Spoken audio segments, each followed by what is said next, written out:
তিথি যখন খাবার খেয়ে চলে যায় তখন পরে এই কাজের মহিলাটি কোটি টাকার একটি ডায়মন্ড রিং পেয়ে সেটিকে নিজের কাছে রেখে দেয়। তারপর কাজের মহিলাটি তিথির বেঁচে থাকা খাবারগুলো একটি বস্তায় ভরে সেখান থেকে চলে যেতে লাগে, কিন্তু তিথি সবকিছু দেখে নেয় এবং তার খুব রাগ হয়ে যায়। তারপর তিথি গিয়ে কাজের মহিলাটির রাস্তা আটকে দেয়। তখন সেই কাজের মহিলাটি ডায়মন্ড রিং বের করে তিথিকে দিয়ে দেয়। এটা দেখে তো তিথি অবাক হয়ে যায় এবং খুব খুশি হয়ে যায়। তারপর তিথি চুপচাপ কাজের মহিলাটির পেছন পেছন যেতে শুরু করে। এরপর কাজের মহিলাটি তার ভাঙা ঘরে চলে যায় এবং সেখানে তার অসুস্থ স্বামী বিছানায় শুয়ে অপেক্ষা করছিল। তখন কাজের মহিলাটি সেই বেঁচে থাকা খাবার তার স্বামীকে খেতে দেয়। এসব দেখে তো তিথির খুব দুঃখ হয় এবং সে কান্না করতে লাগে। এরপর তিথি দ্রুত ফোন করে নিজের দেশের সবচেয়ে নামকরা ডাক্তারকে ডাকে।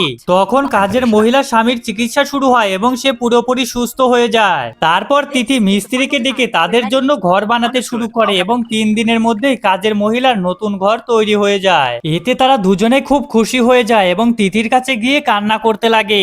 দয়ালু এই তিথির জন্য ভিডিওটিতে লাইক এবং চ্যানেলটি তো সাবস্ক্রাইব হতেই পারে।